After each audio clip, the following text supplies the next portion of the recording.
Good morning and welcome back to Cityline. With me, I have the executive director of Safe Streets, and I can still call her the new executive director because her predecessor was there for several decades, and she has been there now for 9 months. So please join me in welcoming back to the comfy couch, Nora Fleming DeSandoval. What a great name. That needs to be like across a t-shirt in gold italics. It's just it would have beautiful. to be a really big t-shirt. Yeah, just a really small print. Yeah. So my dear, welcome back to Thank you. Cityline. The last time I saw you, you were on the comfy couch and we were talking about you just were newly inducted and minted into your position as executive director. And I want to go back because I remember when I asked you this story, or asked you this question before, the story you gave me was amazing. So what was it that made you apply for the executive director for Safe Streets? You know, I had been looking for kind of that executive position for a little while. Yeah.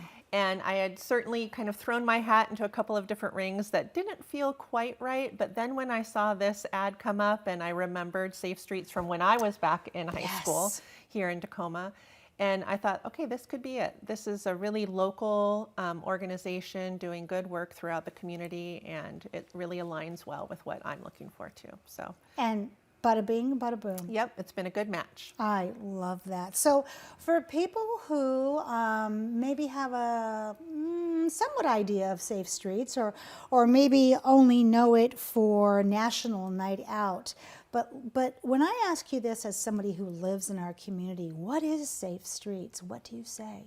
Well, we mobilize communities, and so those communities look different in different places. We go into neighborhoods and we organize neighborhoods. They might identify an issue that they want to correct or change, and we connect them with tools and resources so they can do that. That's one side of our programming, and then the other side is really youth leadership and providing those pro-social activities for young people throughout the county. Yeah, so throughout the county, we know that crime is on the rise. Our city council and Tacoma Police Department are doing their best to get those numbers down, and it's working. What is Safe Streets doing to combat the increase in youth violence in Pierce County?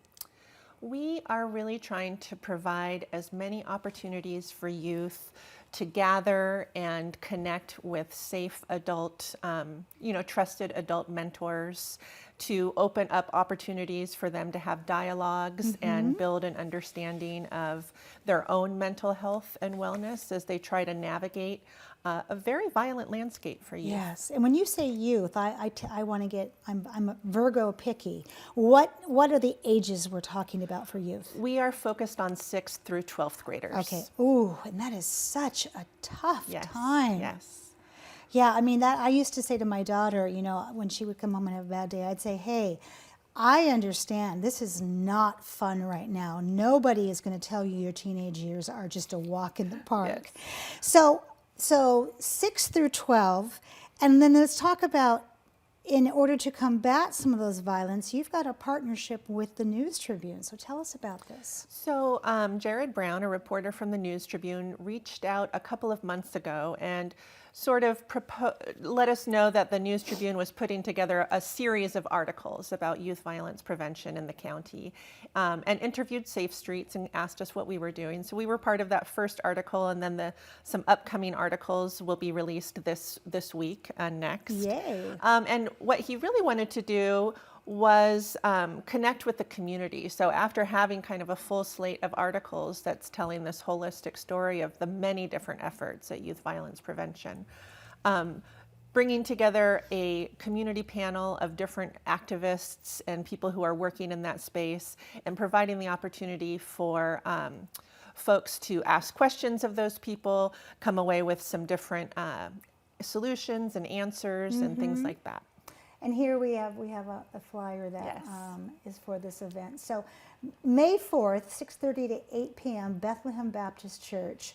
I love it when it says bring your questions, share your ideas, and get involved. And that's always been the mantra for Safe Streets, Yes. is get involved. Absolutely. If you see something, say something. So you're also, that conference in May, can you tell me in terms of panelists, in terms of how many people can attend? Is there a cost? So the community forum on May 4th is free. Yay. There's no cost involved. We will be having Candace Wesley and James Watson from Tacoma Ceasefire will be there. Good. We have Jason Williams from Juvenile Justice of Pierce County. He'll be coming and answering some questions about work that they do there to really focus on restorative justice practices Yes. and interventions. We'll also have Caitlin Oler from Imagine Justice Project speaking about the work that her organization is doing in terms of strategy building. I love So that. we'll see lots of different perspectives in this one conversation, because not only do we have to look at the short term and what immediate needs are, we also want to build out strategies that we know are going to be sustainable for the long term. Exactly. Now, when we talk about the actual geographics of where Safe Streets lives, it lives everywhere. Yes, we are throughout Pierce County. Yeah, so it's not just we're here to talk about this section. Right. We are here to talk about the whole community, because we're all in, it does take a village. Yes. And summer is right around the corner.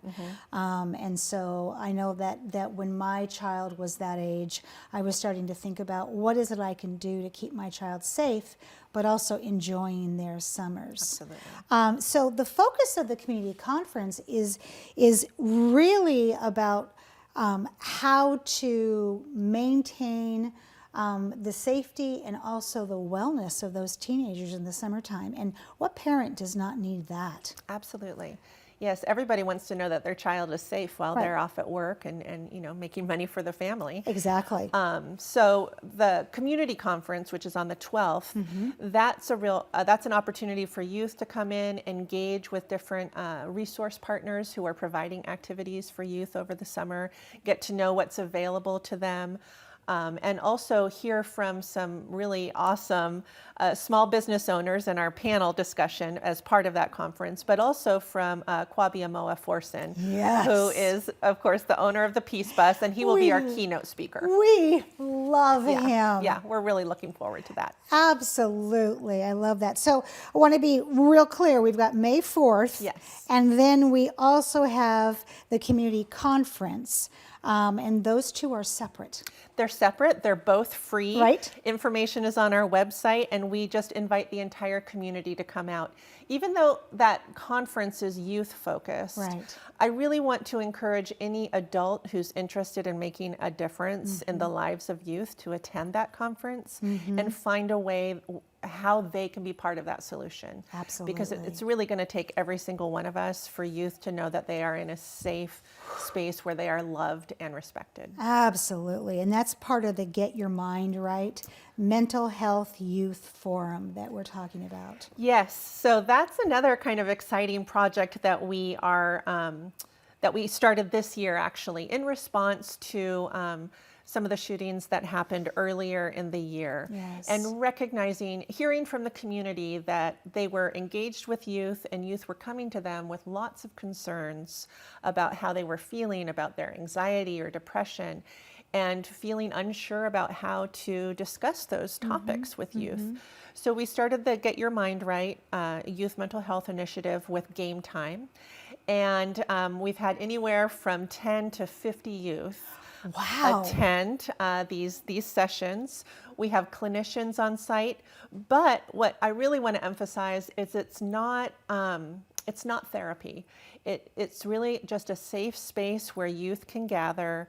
We can have some open, honest conversations about what's bothering them that week. And then the clinicians really work to provide some scaffolding for discussions and journaling so they can guide that growth and development of Nora, their social emotional learning. That phrase, I loved it, scaffolding. That is, because that is such a visual of how this community needs to keep our youth built up. Yes. Because the structures that I grew up with are no longer there.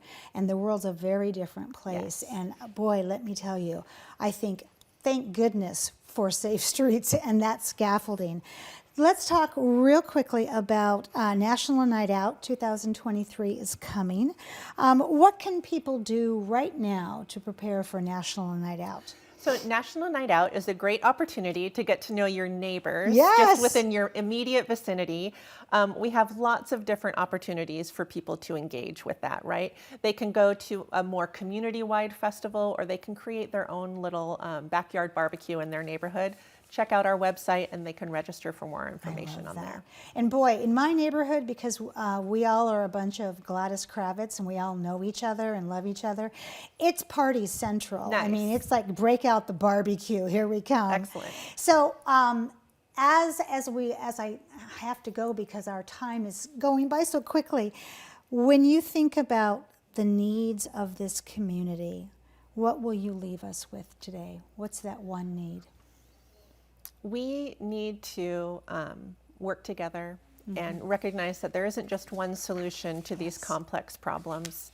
It's going to take everybody doing what they can to hold us all together and bring us forward. Absolutely. And I want to say thank you so much. You had big shoes to fill. Priscilla was there forever, and she's still a part of the legacy of Safe Streets. Yes. But one of the great things that she did, among many, many great things, is looked at your resume and picked up the phone or emailed you. So I'm so thankful that you are here. Thank you. You're welcome, my dear. When we come back after a little bit of musical chairs, Tacoma Youth Symphony Association will be here to talk about their 60th anniversary concert. We'll be right back.